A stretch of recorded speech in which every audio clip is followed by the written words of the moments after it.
So I think we can start. So thank you everyone for joining this today's session, which is organized in the framework of the Cross-Border Cooperation Project SEACAP for Sustainable Development Goals. We have been conducting training sessions which are specific to the project Medikushur since October 18th, and today we have the last session. Which will be dedicated to an action plan that will be delivered in a real case study. And specifically, the focus will be on the simulation of the living lab setting up and implementation, while exploiting a toolkit that has been developed for the planning and design of retrofit solutions in university buildings across the Mediterranean. So I would like to thank the team of University of Florence, Department of Architecture, DIDA, for the organization and for the delivery of this training. Thank you very much for your time, and the floor is yours for the last session. Thank you, Soa. It's a pleasure for us to collaborate with you in this project and to support you and to share with you the result of the toolkit created and elaborated during the Medikushur project. So this is the last session of this training path. And for us, it's really a pleasure to present the update version of the toolkit.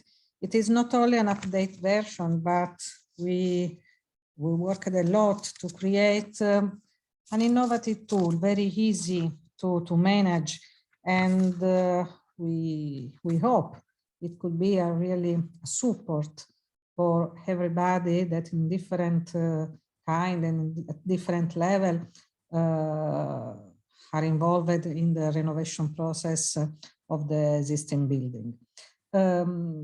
We tried to complete and to organize all the material in an interactive way, organizing a structure that could be implemented day by day, so with the other contribution of the partner or the other expert.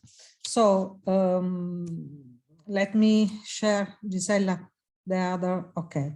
The toolkit is, of course, organized following the structure that you know that we present in the other session, and it is organized in what, who, and how. So in order to stimulate and to understand the different steps, who is involved in the process, but also how is possible to manage the building, and especially investigating how we can manage this kind of process, integrating all the different aspects, integrating and stimulate the real approach for the different people involved. So about this kind of tool, we tried to organize in a very interactive, so with many parts linked each other, in order to create a very friendly, user-friendly tool. In this way, we are testing with you this kind of beta version. It is not only an interactive PDF where it's possible to navigate throughout the different solution, innovative retrofitting process, but it is like a list of materials, technology, best practice, and also a methodology step to assist every day, maybe, the people involved in this kind of project. In order to stimulate an update and especially a growing activity like a co-design and eco-sustainable retrofit, experimenting the added value of the living lab. So the final added value of this kind of toolkit is to don't work alone, but in this way it's possible to find and to identify the different actions, but also the different people involved, and also the different stakeholders, and completing the total framework of the vision. How is organized practically this kind of tool? This kind of tool is organized in navigable pages. There are some content, many content linked each other, and it's populated, as I mentioned before. It's possible to populate and to enrich in time, in different time. We hope in a very short period to support the contribution of other experts and other projects. It is very easy because thanks to the standard format like PowerPoint or PDF or video and JPEG, it's possible to introduce different kind of contents and to navigate each other in order to create the personal path inside the toolkit. So it is not a boring guideline, it's not a boring handbook, but it's easy to find. We try to do, we hope to have reached this kind of aim. It's very easy to find the solution, to find the answer of our question, the typical question that we have during the renovation process. Another aspect very interesting is the opportunity to have three main parts dedicated to the structure, so explain the methodology of the toolkit itself, the possibility to have many contents related to the abacus, so where it's possible to find solution, technological solution related to the different criticalities that we have in our building in Mediterranean climate context, and also to compare the option and the different scenarios with the best practice. So to investigate how the other project, the other team create different scenario and different solution in the similar context. So many example of best practice organized with the similar approach and the similar methodology. So where it's possible to explore also the criticalities, to explore the design solution, to explore the technology till the materials level. In this way, we tried to organize three different books is possible to print. So to have an hard copy of the book, but also to have in a digital way, so very easy to navigate throughout each other. So they are linked. And also it's possible to have other annex like best part of digital twin, and also the experience of living lab. Because without the experience of living lab, all these kind of contribution and content and material are really less powerful, because for us it was really important to discover the value and the opportunity to create this kind of collaborative process thanks to the organization of Living Lab. So it is related. The people involved, the experience of the people, the technical practice, the methodology of the co-design phase, the methodology step by step. So it is, I repeat, let me repeat, it is not only an handbook, but it is an experience that is possible to implement day by day with other contribution, creating a common methodology, creating a common structure and framework where it's possible to find and also to put in, so to download, but also to upload other solution and other best practice. So now for us is the first day that we share with other experts and with other people involved in this kind of process. So for us is really an opportunity to test with you this toolkit. So let me leave the stage to Gisella, and let's start to navigate to the toolkit. Thank you. Thank you very much, Antonella. And now, really thank you also for saying that this is the first release of this toolkit. So please help us to understand if it is understandable and if there is something to improve. We really welcome your suggestions. So let's start to navigate the toolkit. I open the book, the main book, that is the main element from which both the abacus and the best practices and the annexes are connected. Okay. The toolkit is a little book.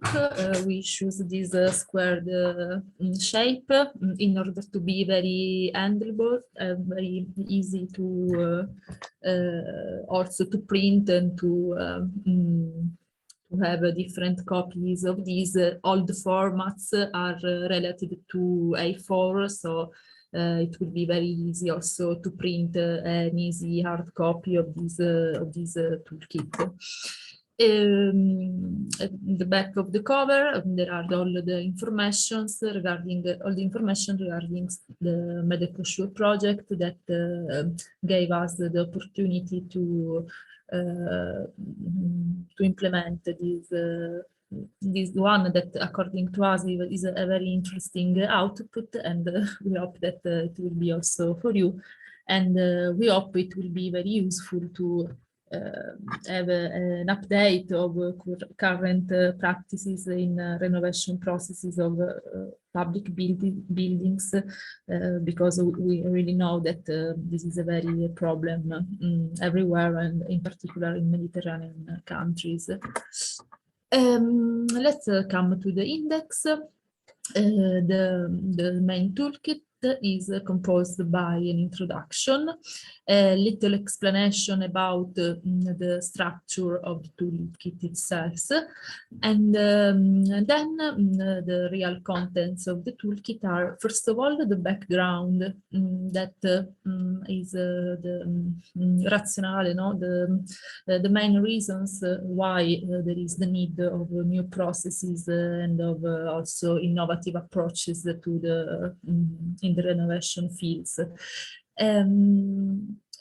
As already saw and Antonella said before, all the contents that are in the toolkit, you should know all these contents because they were objects of our previous presentations. So if you agree, the objective of these little lessons that maybe can be considered as a little tutorial to use this tool, having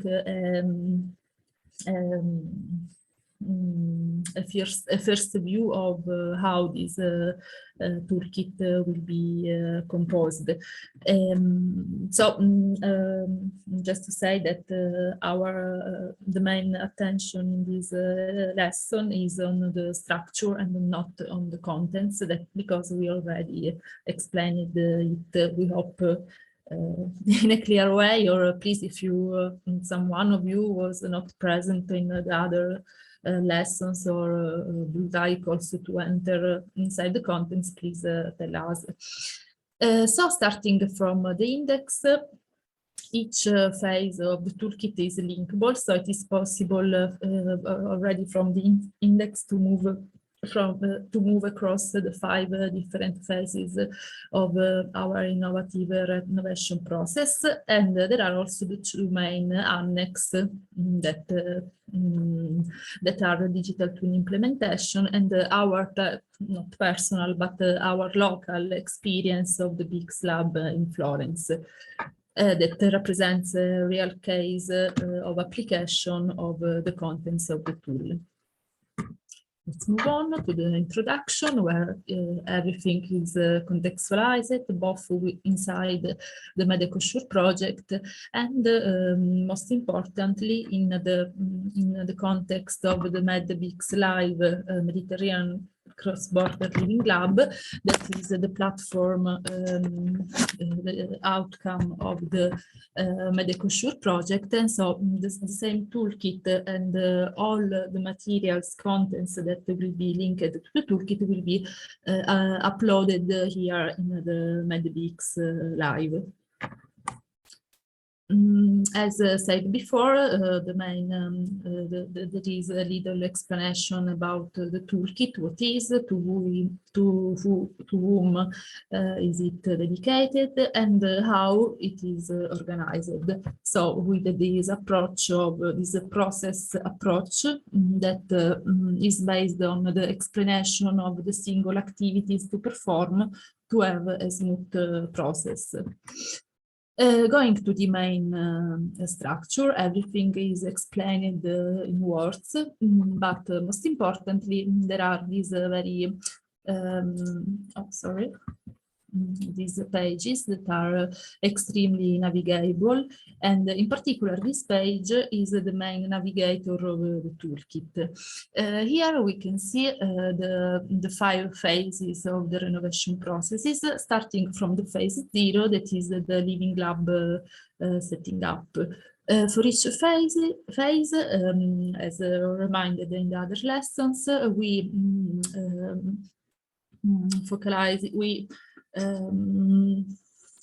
explored both the what, so which are the aspects to consider in each phase, the who, so who are the people involved in the context, everything is in the context of the living lab, and also the how, that is how to proceed, which activity to perform to reach the objective of the single phase.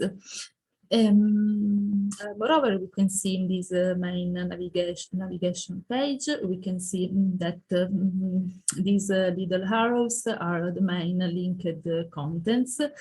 And in the central phase, that is planning and design, as you know, all of us are architects, apart from Giacomo, he's an engineer, but we are architects.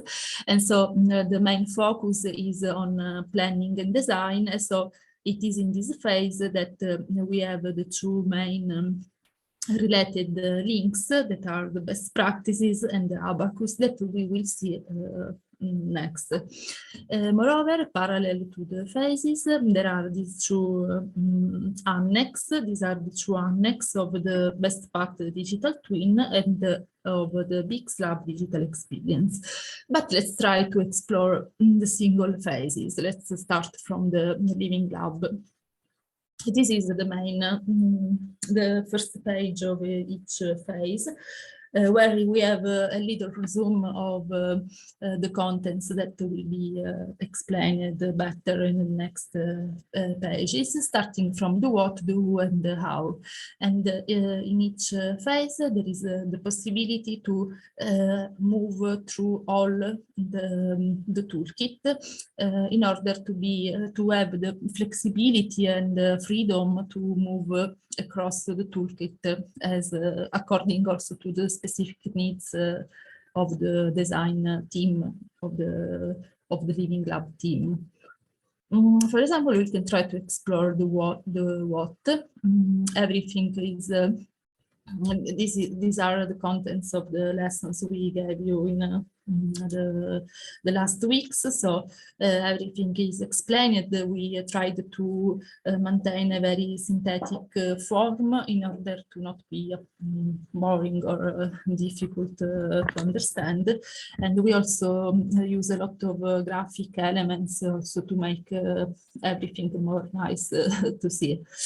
For example, in this phase 0, the what is the living lab, which are the main features of this very innovative approach that is giving a lot of results to us, and so we hope to we are trying to capitalize and share this experience to you. From each page, it is possible also to go through the toolkit, going in the different phase of the who and of the how. For example, here we can move to the who. A moment. Here there is the who, and so in this phase of living lab, the who is represented by the main 5 categories of people that will be involved with the different rules, responsibility, and possibility to intervene on the renovation process. More interesting is maybe the phase of the how, that is where we can find the activities foreseen to, in this case, to this phase, to set up a living lab. The activities are split in a workflow, and it is totally navigable. So starting from this little map, we can move to the different phases, and we can also come back to the workflow when we want. We can go to the, for example, the activity number 2, coming back and look to the other phases. We think that is a way to approach. It is very easy to understand because all of us are very accustomed to navigate inside the internet pages, and so we think that it is very intuitive to use. Oh, sorry. Hi. Okay.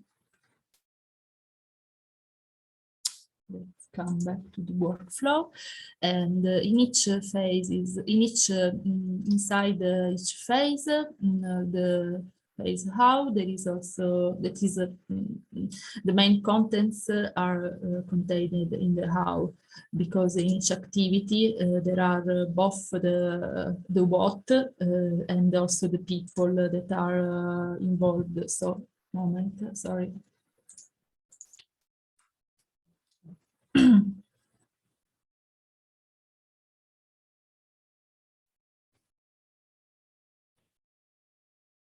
Okay.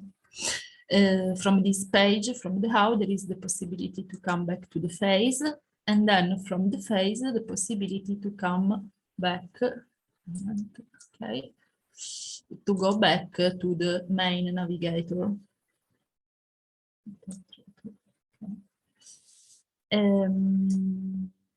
We can, for example, go to the phase number, to the knowledge framework, and we can see that the structure of the contents is very standard in order to give readability to the contents. And for example, for the phase 1, we can find what is the knowledge framework, which are the main aspect of renovation that are the objective of the renovation, who are the actors involved in this specific phase, and then the activities and the workflow for this phase. And as for the phase 0, we can move across all the tools to explore all the activities that are foreseen for this phase. Let's come back to the main navigator. Okay, It is very similar, the structure, so I'm focusing just on this. Also, analysis of criticalities is very similar, but inside the contents are different, but the one that you saw during the lessons. Also, for the two annexes are also linked to this main navigation tool. We can see here the best path, that is the digital twin implementation.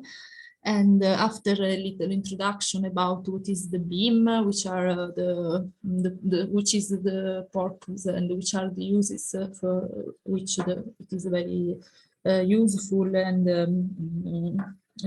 really a best path to approach renovation process, adopting these information technologies. And because of the very big possibility to have a more reliable building life cycle, not only for the renovation process, but also for the future of the building. And there is also a little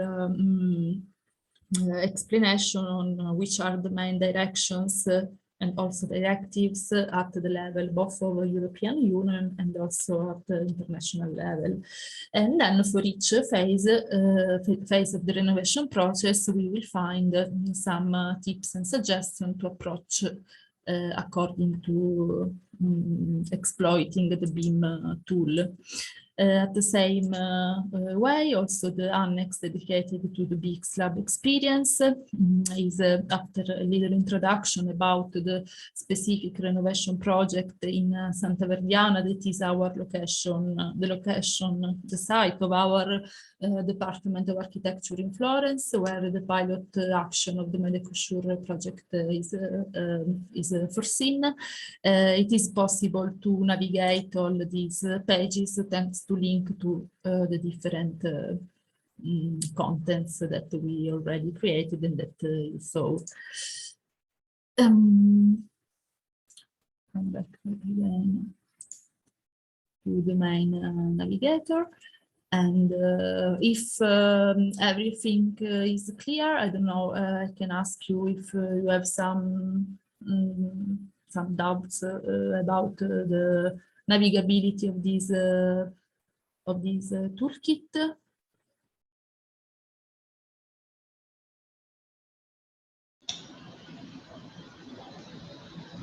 Thank you, Gisela. Does anyone have any questions so far for the presentation so far?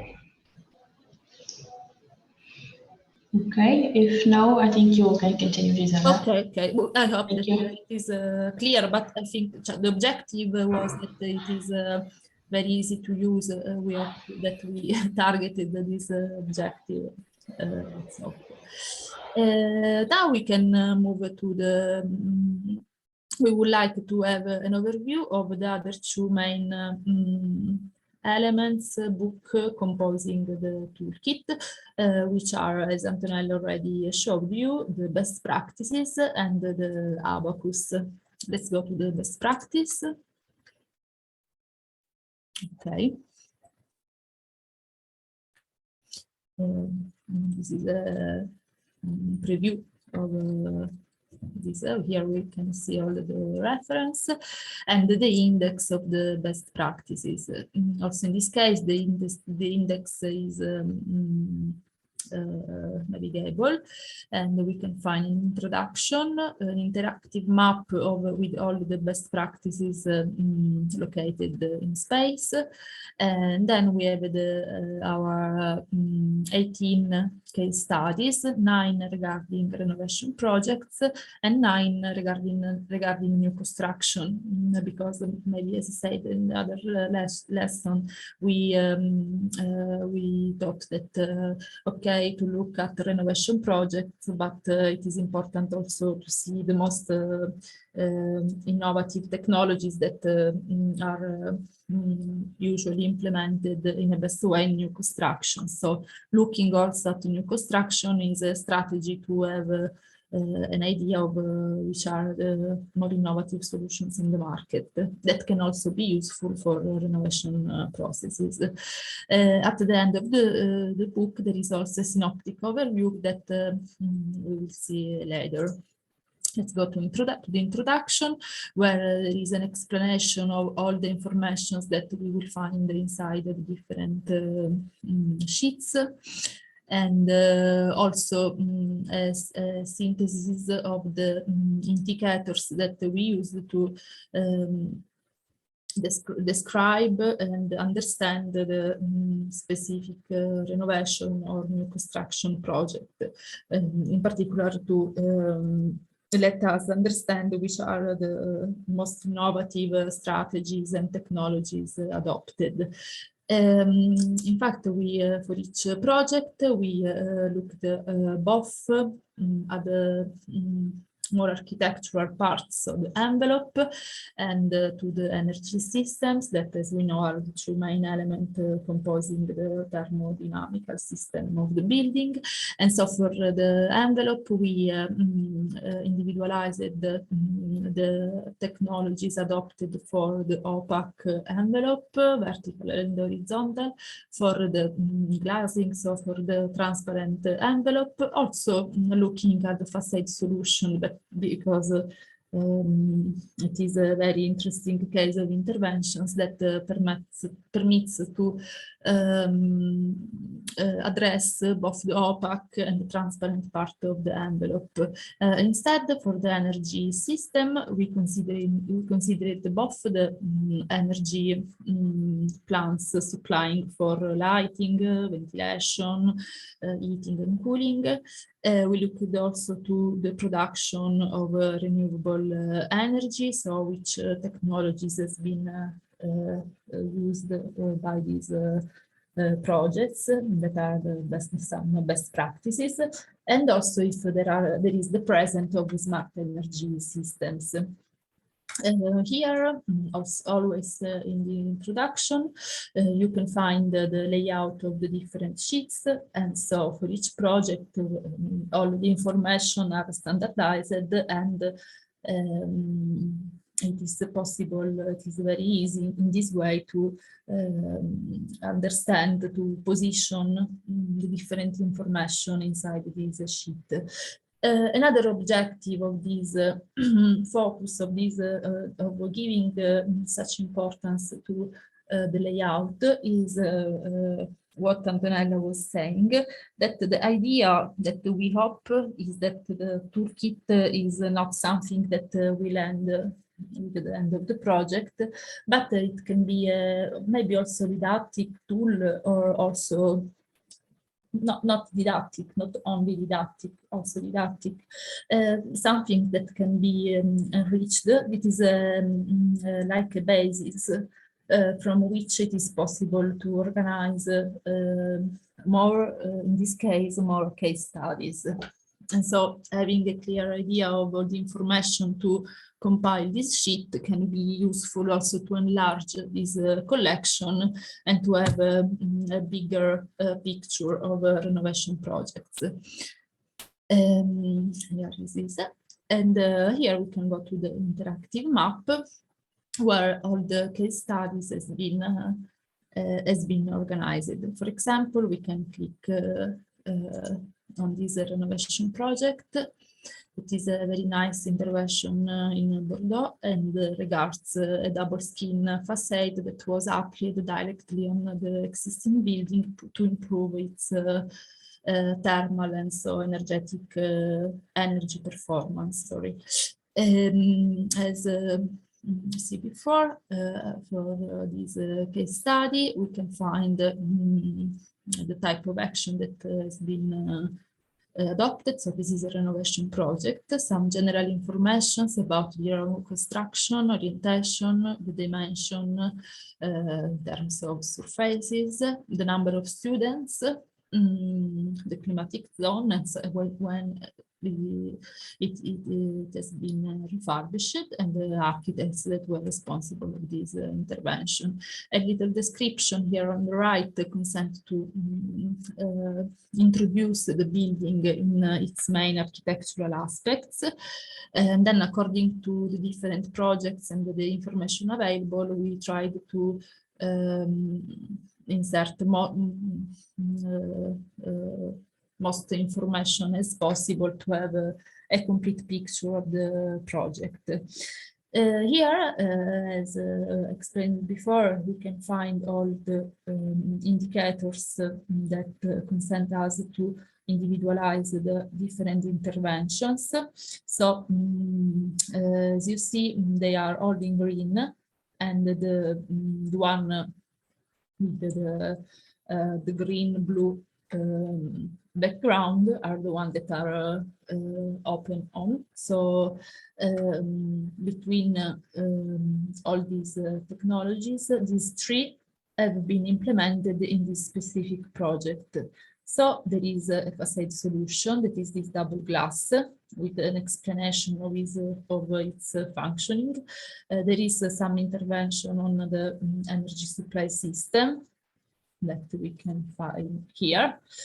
What has been done, for example, the lighting system has been updated, also mechanical ventilation, and the third technology is open, we can say. It is the presence of smart energy systems. Then for each project, there are also some schemes trying to explain the main functioning of these strategies and technologies adopted. In this case, we can see how the double skin has a good profitable behavior both in the winter, both in summer with the dissipative effect, because this is the openings of the facade are open, and so the air can flow and go outside the double skin facade. Instead, in winter, it is possible to close this facade and consenting to the air to be heated by the sun, and so to contribute to the heating of the building. And there are also a part with the results trying to understand how this intervention has had positive outcomes, or not only in terms of energy, but also of money. At the end, there are also some reference, and at the end of each case study, it is possible to come back to the map and start again with the exploration. And now we can see a new construction, for example, this very nice building in Spain, where, for example, okay, this is an already, it is a new construction, but we can see how this solution, for example, for shading, can also be applied to an existing building. Here again, all the general information, the architectural description of the intervention, and highlighted the technologies that has been adopted. So, for example, in this case, external walls have been covered with very innovative materials, phase-changing materials, or on the roof there is an intensive green roof contributing to the not only to the energy performance of the building, but to the mitigation of the outside of the outdoor microclimate, why not also to biodiversity and so on. And there are also some drawings explaining the structure of the building, some photos with the details of the technological solutions. And here the data about the energy aspects relative to the plant system or to the production of renewable energy. But this is a very, very nice example, because also some geothermic system has been put in place, consenting to improve in a natural way the performance of this building. Okay, so on for all the case study, the structure is the same. And I would like to show you this synoptic overview, because I think that because we think that it can be very useful, because we can find all the strategies here, all the possible strategies that we analyzed, and with this X we can see where in which project these technologies have been implemented. So, for example, we need to explore which can be the intervention on external walls. We can find here in this building in Bilbao, something about external walls has been experimented. So we have the link directly to the case study, and we can go to understand what is being done. For example, in this case, external wall and a VIP panels, VIP panels have been put in place, and so on. Also, for this, please tell me if you have some question or some doubt about the use of these of the case studies, or if everything is clear, or if you have some suggestion for us to implement and improve it.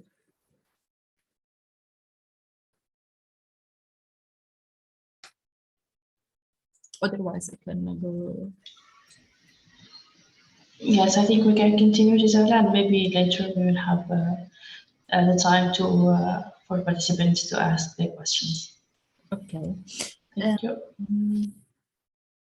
Okay. Now we can move to the apart from best practice. We have the abacus. That maybe it is a little bit more complicated here. Maybe if we should have a pause, so it is better to do it before this abacus. Or yes, for sure. Because then I can complete and explain all of it. Yes, absolutely, for sure. We can have a break of 15 minutes.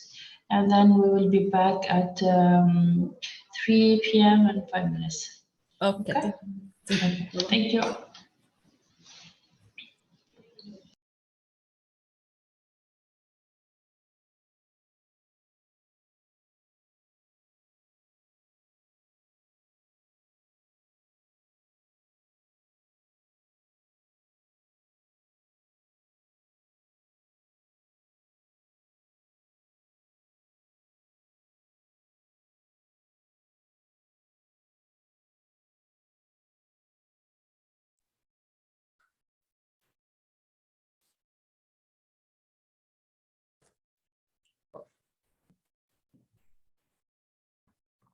Sawa,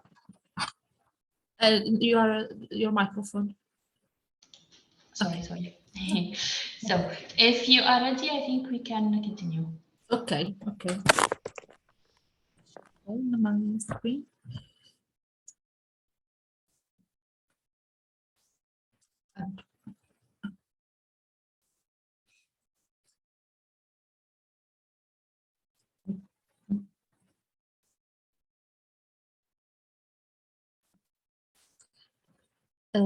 So let's move to maybe the most the tool of the toolkits that is mostly dedicated to designers, and we are not speaking only about architects, but also to all the actors that in the Living Lab are called to participate in the co-design of the renovation process.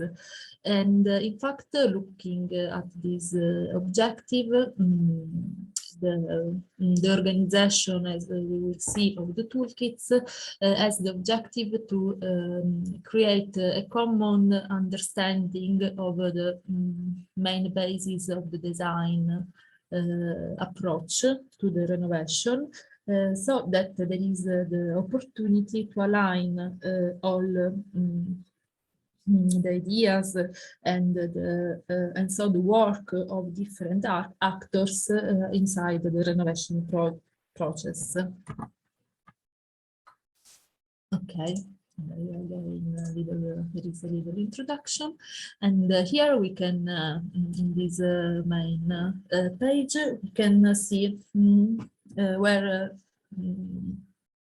the positioning of the abacus inside the renovation process that we saw in the toolkit. And in particular, the abacus we are here is foreseen to be used during the first phases of the design process. We can speak about preliminary design, but it is general a pre-design phase in which starting from the already knowledge framework and the already performed analysis of criticalities, it is the time to start with the planning and design of the retrofit project. So it is very important for using the abacus to have a clear understanding of which are the main criticalities of the existing building. Criticalities that, as we already explained at different time, are mainly referred to these four axes of an eco-sustainable renovation processes that we individualize in energy, architecture, comfort, and environment. The abacus is organized starting from the objective and the criticalities that are coming from the previous phases of the renovation process. The abacus in particular identifies strategies, so which strategies which we can say also interdisciplinary strategies we can adopt to approach the retrofit project of the University of public building. Then to a deeper level of analysis, we can look at the technologies, and so all that technical elements and their combination for to solve a particular criticality. And then going deeper, also the materials that can be selected to create that retrofit technologies. So with the strategies, technologies, and materials, the main idea is that we can have a lot of combination of them to create different retrofitting scenarios as a mix of technologies and so strategies and materials to solve the criticalities of the existing building. As we saw in the design phase, the definition of retrofit scenarios is very useful to create the best path to go to the construction works, because it is that moment, the analysis of scenarios, when it is possible to understand the cost effectiveness of the different retrofit scenarios, and so the possibility to select the best one. Okay, the structure as it is very repetitive, just to have a clear idea of what we are looking for, and so to the renovation of public buildings. Who are the people involved also in this pre-design phase? All of them are involved. And in this case, the how, that is the procedure to approach this phase, that is the planning and design, and this specific phase of exploitation of the abacus is a 5-level procedure that is based on the definition of objectives that comes from the first phases of the renovation process. When the Living Lab is setting up, we choose which are the targets that we would like to reach with the with the most innovative processes, and so which are the renovation objectives. Then, thanks to the knowledge, to the phases of knowledge framework and analysis of criticalities, we have a clear understanding of the main criticalities of the existing buildings, and the criticalities represents the entering point to the three main levels of the abacus that are, as I said, the strategies, technologies, and materials. As in the other contents, also here the index is totally linkable, and we can find these 5 levels. So the renovation objectives, the identification of criticalities, and so the selection of the best strategies, technologies, and materials for the renovation project. Let's go to the objective that are exactly the same that we saw in the toolkit, but in order to create also a independent book to be used alone, also without the toolkit, we are trying to create contents that are complete in themselves, so that can be aggregated to other outputs, but that can be used alone. For example, if we would like to innovate just the pre-design phase, we can use directly this abacus, and so it is detachable from the main toolkit.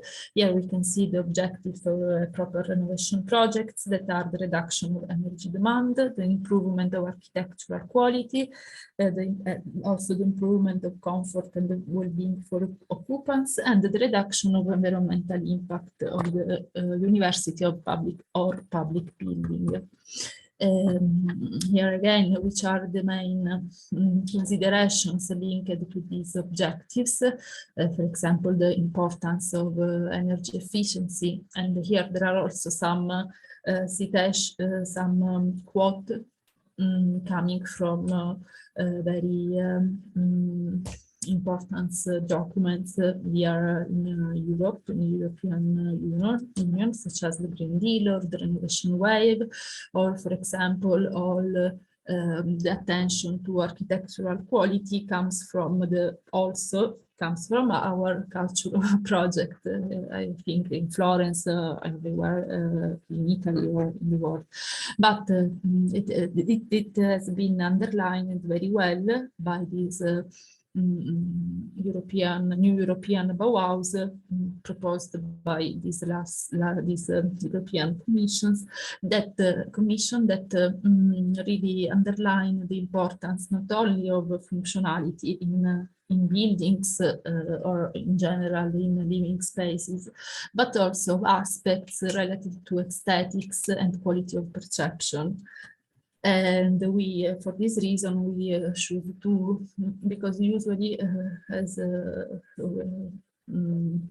we know, when we speak about renovations, there is also the energy point of view that is predominant. Instead, a good innovative renovation project, okay, energy efficiency is the first objective, but has also to consider the improvement of energy quality, the improvement of comfort and well-being perceived by occupants, and so as to improve the indoor spaces in order to create better living spaces where it is that are more welcome, that consent to have their life activities in a positive way, with an indoor environment that consent to be comfortable. And also the environmental impact is maybe the most difficult to reach, but the most important aspect of a renovation project, because okay, we need to improve the energy efficiency of the building, but we have to do in a way that the use of resources and also of energies is clear and positive for the environment. It has not to represent carbon footprint. And so through the structure of the toolkits, we will always have a reference to the main, these four main objectives. For each one for each of the objective, it is possible to identify which are the main aspects related to. For example, for energy in this abacus, we will consider the plant system that guarantee the heating, cooling, and artificial lighting of the university public buildings, indoor spaces, and for sure a university building or public buildings can also have other energy impact, energy use that are relevant, but for the university typology, we considered these three as the most impactful and representative. For architecture, what we intend that elements, technological elements and components that compose the building envelope. And so external walls, both for the opaque part, and so the external walls, the roof, and the slabs towards the exterior world. So the ground floor slabs, but also there can be slabs looking to the exterior of the building. And also the most very important, also the transparent one, that it is synthesized in the word windows. When we speak about comfort, we refer specifically to the four main components of what is defined indoor environmental quality. That are thermal comfort, visual comfort, acoustic comfort, and air quality. That are aspects that have to be guaranteed inside the university or public building spaces. Finally, for environment, for the purpose of the abacus and also to maintain a very also for the fact that this is the most important aspect, we choose to maintain one only aspect that we called eco-friendly, and case by case we will see, we're referring to strategies, technologies, and materials that comes from a sustainable use of resources, and so renewable energies, but also looking to resource materials, in order to guarantee low carbon emissions. Going to the criticalities, the abacus is organized in a way that the selection of the most appropriate strategies, technologies, and materials has to fix the specific criticalities of the building under investigation. And so also these criticalities are referred to the four objectives. And in particular, which are these criticalities? For example, for the energy sites are high energy consumptions for these three energy use that are revealed, for example, by high cost. The low quality, the low architectural quality is when these elements have evident degradation or obsolescence of the building elements. And so for the other elements, for sure, the phase 2 of the abacus analysis of criticalities contains the step-by-step procedure to understand, not only to not collect, to find, to reveal the main criticalities of the building, contains different suggestions, tips, or procedures to have a complete analysis of criticalities that is the starting point to to initiate the design phase. Okay, let's go to the strategies. The selection of strategies was made looking both at the vernacular building tradition that is a cultural heritage of the Mediterranean area, and that is characterized by the a very intelligent and smart exploitation of natural and renewable resources, such as air, sun, wind, water, and but at the same time looking also the strategies also look at the most innovative advancements in the building sector, and so also consider active strategies, so strategies that require energy consumption during the building life. Here we can see all the 10 strategies. The first 7 are passive and the other are active. And as it is an interactive file, we can move across all these elements. But to have the best part to explore it is to, first of all, understand how these the sheets related to strategies are organized. For each strategy, each of the 10 strategy, the abacus provides for 2 main pages. The first page, as we can find a little logo that is identificative of the strategy, and some photos, some related photos. And in particular, it contains an explanation of the strategy with a reference to the objectives, and so it is a brief description of what we are speaking about.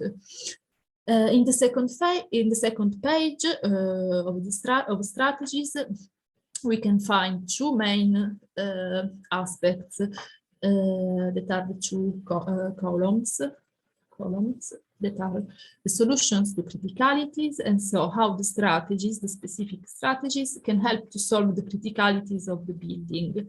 And we also use the same icons to have an immediate understanding of what we are speaking about.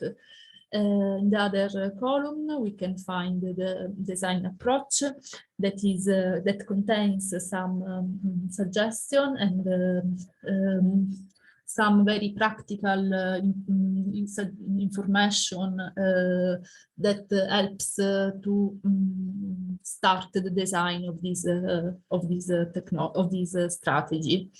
Then there is also this strip, this yellow strip on the right here, sorry, where we can find the most navigable elements that are combination in strategies that reveals how the strategy can be matched with other strategies for an integrated retrofitting design process. And so we have the direct link to the other pages, to the other strategies, because of course the strategies are not isolated. No one strategy can help to reach the objective of the other, and so on.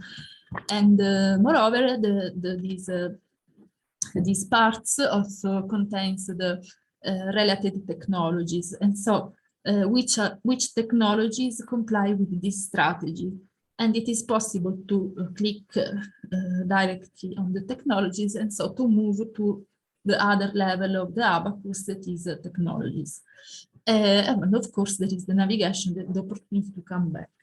Let's try to see if it works. Now, before there is how to navigate across these strategies. So the best way we say is to start from existing criticalities.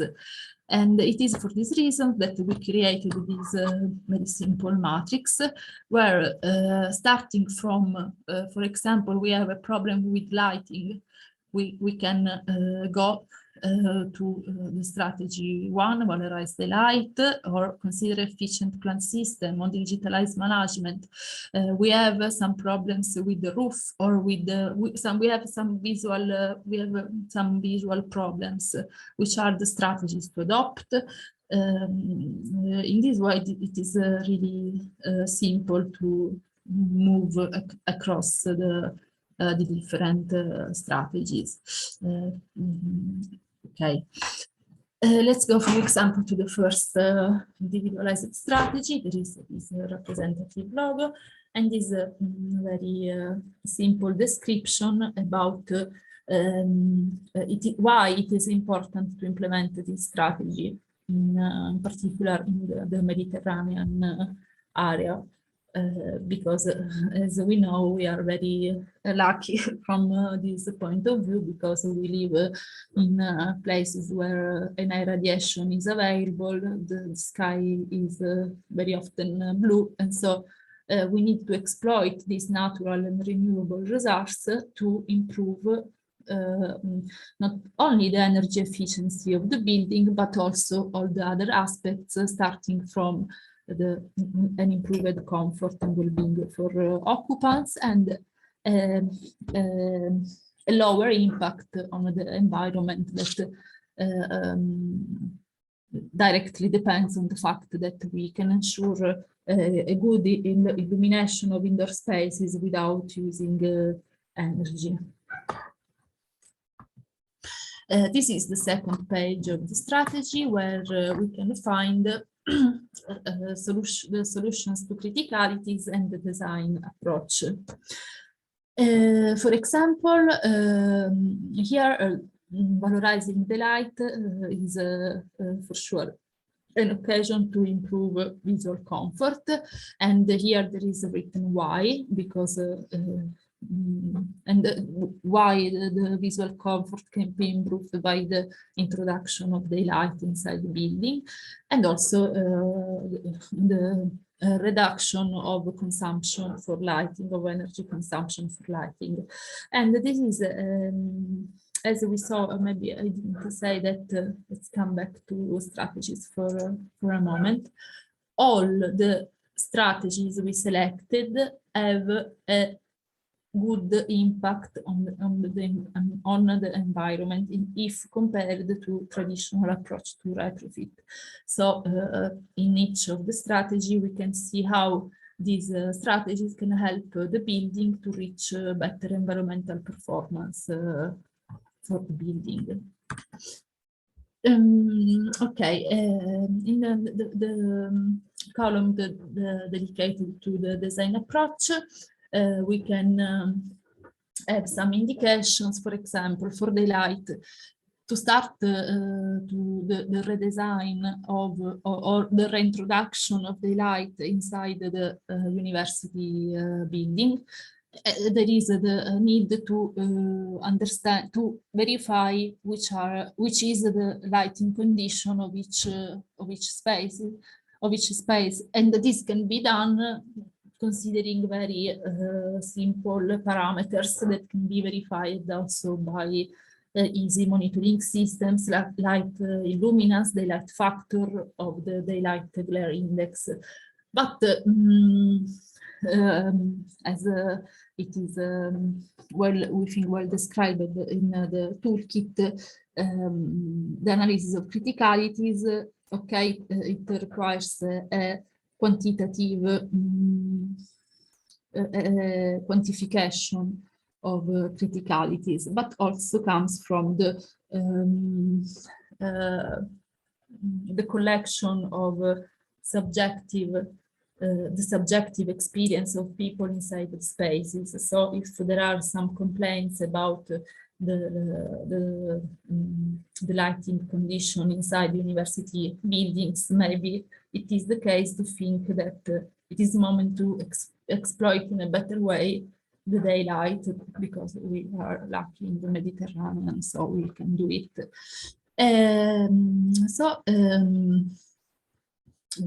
For sure, the reintegration of the light depends on several aspects, such as the volumetric configuration, orientation, the envelope characteristic, at the existing architectural constraint.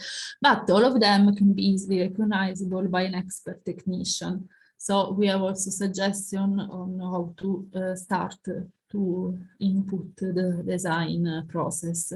For example, here in blue, there are green, depends on your, there are some suggestions about how it is possible to have better daylight, so opening the opaque envelope for the creation of new windows and skylights, improving the visual performance of the existing windows, or adopting reflectors to bring natural light inside the building. For example, solar pipes, optical fibers of solar shields,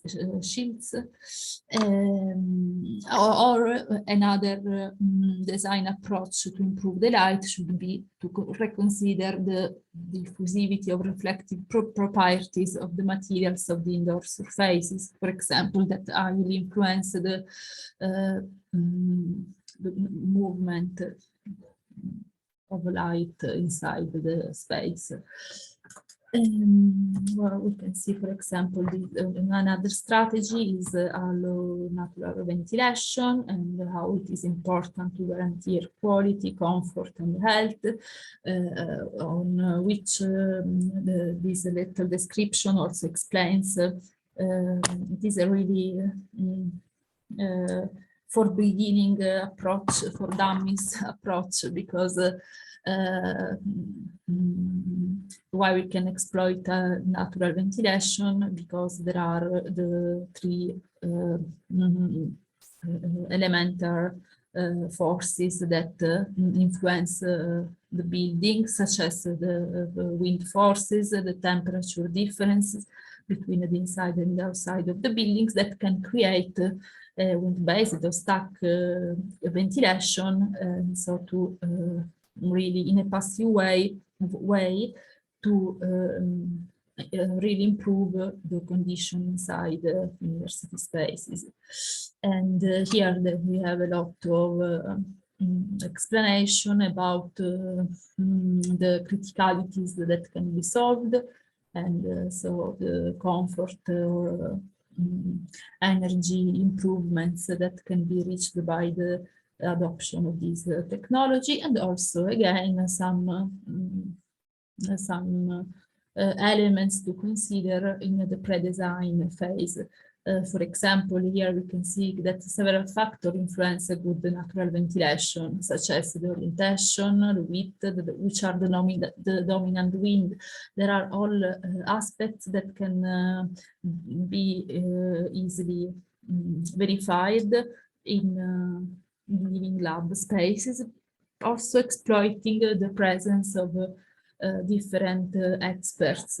For example, in this moment of verifying the natural ventilation, maybe technical physicians can be very helpful in understanding the movement of masses inside the building. And here there are some suggestions to do it in a proper way. Here the strategy of integration of shading device, that is yes, we need solar daylight, but we know that it can be very not dangerous, but impacting, in particular in the summer period. So we need to filter and regulate the incident solar radiation, and it can be done with the integration of shading devices if they are not present for sure, or they upgrade. Considering also that the integration of shading device can be an occasion to improve the architectural quality of the building, because okay, we need to do the reduction in, for sure, the integration of shading device, as you see here, as the first objective to improve in a passive way the thermohygrometric comfort. But there is also the architectural aspect has to be investigated, because there is the possibility to create a more to recreate an aesthetical quality that maybe it is also missed in time. Also, in this case, we have different approaches to start the pre-design process. Another fundamental strategy is the upgrading of the opaque envelope. And in this description, there is a focus on the fact that the protection of the opaque envelope can be done by combining three main elements that are three main concepts that are the concept of thermal mass, the concept of insulation, and the concept of ventilation. And we will see how these three approach to the upgrade of the opaque envelope can be satisfied by different technologies, as we will see here in the same scheme. And maybe we can start to navigate the other levels. For example, as I was saying, the upgrading the opaque envelope can be done or by improving the ventilation. So this is the cases of ventilated facade, also ventilated roof, or the creation of thermal insulation. And it is for this reason that there is the opportunity directly from this technology to explore the technology of thermal insulation. Let's try to click here. The structure is quite different for the sheets of technologies. Maybe it is better to see it before it can be done in this way. For each technology, this is the technology of thermal insulation, we created this preferability tool that gives us some information about the technology, and in particular the typological integrability of this technology, the technical feasibility, the design effort that it requires, but also the maintenance effort, also the budget range, but considering that it really depends on the local context. So it is why, okay, the toolkit is for the Mediterranean area, but of course there are some points to be focalized in the local context, in particular the cost of the different technologies, and also the integration in technological mix. For each of these, we can call it indicators of the. They are indicators of preferability. We have in the text part, we can find reference to these numbers that refer to this preferability. And so explaining why, for example, it is easy to design, it does not require a particular effort in the design phase or other elements. And also for these technologies, we have the advantages and disadvantages. So we have very, not too much, but starting information to approach the project, in this case of insulation. Or as for the strategy sheets, also the sheets of technologies have the navigable part here. And we can come back to the strategies, like here. This was the strategies we were seeing before. Come back to thermal insulation. And also the link to the other level of materials. So technologies are in between strategies and materials, and we can move before and after the level of technology. So, for example, now before to do this jump to materials, the technology has also been, technology sheets have also been enriched with the link to case studies that are the best practice we saw before. And so in this in these strategies, we can find the reference to this technology. And so to see, maybe this is very easy technology, but to see also the architectural outcome of the adoption of different technologies. So we are in the technology of thermal insulation. Let's go to see which can be the thermal insulation materials, clicking here. For the parts of materials, for the level of materials, the abacus provide some informations that can help the selection of the best material. And for example, for thermal insulation materials, we have to see which are the specific thermal performance, like transmittance, the thickness of the minimal thickness, ensuring the proper functioning of the technologies, the position, internal, external to the envelope, the possibility to adopt prefabrication solutions that can be more dry solutions, so more helpful for the environment. This is the first page, mostly descriptive. Instead, in the other page, we have some example of materials that can be adopted with some reference to preference. It is better to choose natural or recycled materials against petrochemical, for example. And also from this page, it is possible to move or back to thermal insulation or directly to the strategy of opaque envelope. Let's come back here. And let's come back here. We can see maybe an active technology, if you agree. We come back to strategies. We can see, for example, the integration of renewable energies. And in particular here, we are referring to the photovoltaic energy for the same reasons why daylight can be improved. And also here we find some information about solutions to criticalities, maybe relating to energy, of course, and some tips to approach the design phase. For combination in strategies, for example, for the photovoltaics, it can be the possibility to consider the integration of shading devices, since shading devices are perfectly exposed to the sun, so they are the ideal place to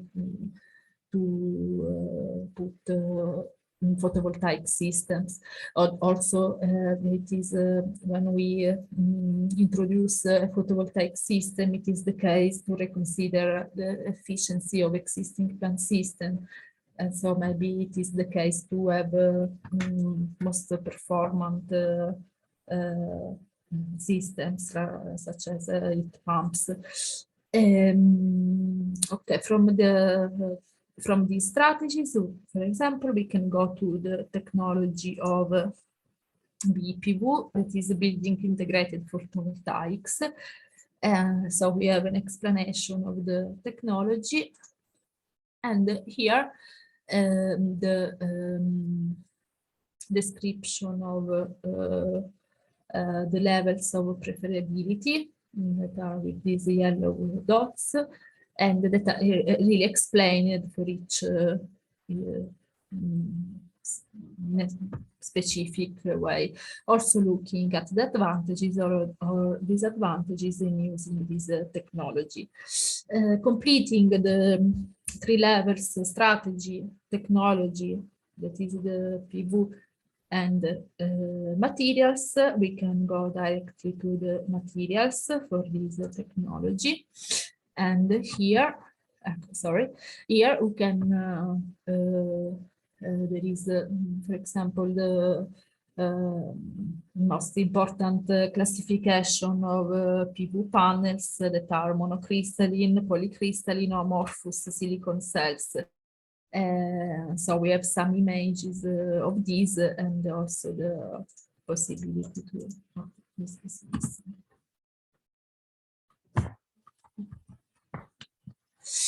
And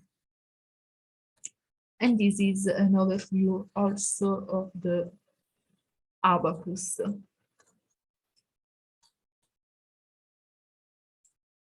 Okay, come back here.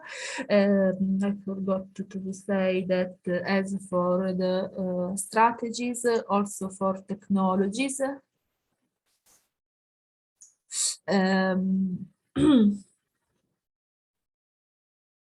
we have the simple index that is navigable, also this, and these are the tier 13 strategies.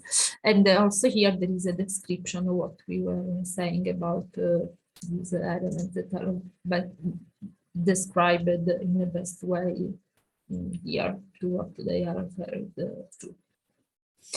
And I think that that's all about the structure of the abacus. I would like to ask you if you have, I don't know, some doubt about the use of this abacus or some suggestion. Thank you very much, Gisela. Does anyone have any questions for the abacus presented so far? No? I would like to personally thank you very much for the exhaustive, I would say, and comprehensive guidelines or guide that you have presented, and which I think gathered all the useful information that an architect or engineer could use for in the design phase of a renovation project, and also for sharing the best practices of new buildings and also renovated buildings in the Mediterranean. And I think that it would be very useful also to enrich this abacus with experiences from the southern shore of the Mediterranean also, just to compare the specificities of each local context. And as you say, it is useful. I think we can even include this part. So yes, thank you very much for developing this very useful toolkit. And I think from a medical point of view, we can already let's say publish this toolkit for yes for everyone to make use of it, because I think yes it would be very useful. Can I, yes, can I add just only a remark? Yes. Many thanks to Gisela, because she explains very deep way the tool. Our effort is really, it was oriented to, I don't know, to bring the gap between the different kind of stakeholder. So the tool, it was a multi-level tool, but not only for a technological point of view. The real effort was to orient and to create a tool very friendly, where it's possible to explore in different level of information. So you can have only a framework of information, or otherwise to explore in a deep way. So with different approach. But also, I think the added value, and it is, I think, the key aspect of the Medical Sure project and your advertising in this, you know, to focalize this aspect. To orient for the different stakeholders, so to orient the real activity of the living lab to foster this kind of methodology and to foster the co-design process. So it is not only a technical guidelines, a technical handbook, but a support. I think a support for the different stakeholders. And it is the difficult now to solve. So for this way, we need your feedback. And if you think there are some space to implement or to investigate a little bit some aspect, please don't hesitate to inform us how it's possible to solve anyway some little problem or to implement other parts. Okay. Yes, yes, so we need your feedback also. Absolutely, I agree. And just to add to what you have been saying is that it's not very easy to, when we include all these different types of stakeholders, it's not very easy for each stakeholder to know what the added value they can give. So it's very important to specify which kind of stakeholder is needed in which phase, which you already highlighted in the document. We will be sharing the recording as well as the document of the toolkit with the people who couldn't join the training, and for sure, if there are any feedback, we will be sharing it with you. Yes, for sure. You can share the recording file, and let us to spend 1 week more to adjust some links and to create the last version of this. Absolutely, absolutely. Okay. I don't know if you have anything else to add, or if you have any questions, comments, suggestions. You are welcome. Okay. So yes. No, so now we also I think it will be very important to organize this material on the web, because it will be very nice if these links can happen all inside the MedLeaks Live platform. Absolutely, yes. In the ICT platform, I think that's the best. It will be very nice to have all these contents online, and this is what. Yes. That's the purpose of the ICT platform, is to have all the toolkits developed available in one space. So of course we can already interact on this, and we can include what we have been developing in the ICT, of course. And also to print like a box, no, where it's possible to download and to print one part of the total with a hard copy with a framework of the hard copy. Yes. I mean, you can use it however you find you judge useful, a printed one or an online version. Okay, then if we do not have any more questions or comments, I think we can conclude the session. So thank you very much again to you, Antonella, Gisela, Giacomo, and Lucia, and also Juan. Thank you to all the team for really dedicating the time and effort, because I know it's not easy to do so, to present to us all the methodology, all the approach of the Living Lab and the toolkit, and for your presentation today in this final session. Thank you very much again, and thank you to all the participants who have joined us today. You're really welcome. It was a pleasure for us.